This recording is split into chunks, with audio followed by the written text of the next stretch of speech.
Je suis salarié d'Aéroport de Paris. Tu me parlais du mur de la honte. Ouais, c'est un peu comme ça que je l'ai appelé parce que c'est une palissade qui a été dressée dans un des aérogares de CDG. CDG, c'est Roissy-Charles de Gaulle. C'est une palissade qui a été dressée parce que la police de l'air et des frontières s'est rendu compte que c'était un point de passage qui permettait à des gens sans papier de pouvoir rentrer sur le territoire français illégalement. Comment vous avez été informé que c'était une filière d'immigration clandestine ? Au départ, on nous a dit de toute façon qu'on dressait une palissade pour empêcher le passage clandestin de gens, quoi, au-dessus des boutiques et des bureaux du terminal B. Dans les travaux, on a retrouvé des passeports et accompagnés de billets d'avion même. Des passeports dont certainement les gens se sont séparés pour pas qu'on puisse les identifier si on les reprenait, quoi. Et là, ils se retrouvent sans papier, quoi. C'est que les services de l'immigration ont obtenu des informations sur cette filière à Tanger, au Maroc. Ça se savait, à mon avis, ce passage, il a dû faire le tour de la Méditerranée.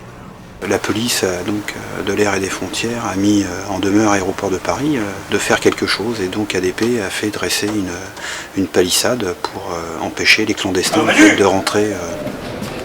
Voilà. Voilà ce qu'ils ont fait. Ah, c'est le mur noir qu'il y a là-haut. Voilà. C'est ça, là oui, tu vois bien que c'est une palissade en bois. C'est 2,50 m.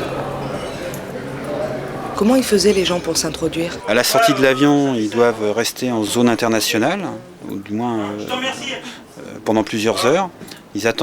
Certainement, ils doivent attendre la tombée de la nuit. Ils attendent que les forces de police ne soient plus présentes au filtre de passage, au point de passage. Ils restent dans les toilettes, ils se cachent dans les toilettes, et à la nuit tombée, quand il n'y a plus personne, ils font le mur, quoi, en gros. Ils passent par-dessus les boutiques et ils rentrent sur le territoire français, quoi. Tu vois, les gars, ils passaient au-dessus, là. Ils passaient là, dans le coin, là-bas.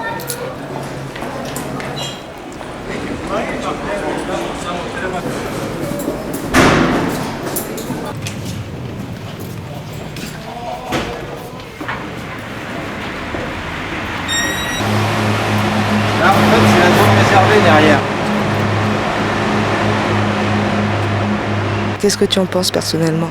Sur le plan humain, je trouve que c'est dramatique d'en arriver à un pays comme la France, riche, qui est une des toutes premières puissances au monde, à refouler des gens aux frontières.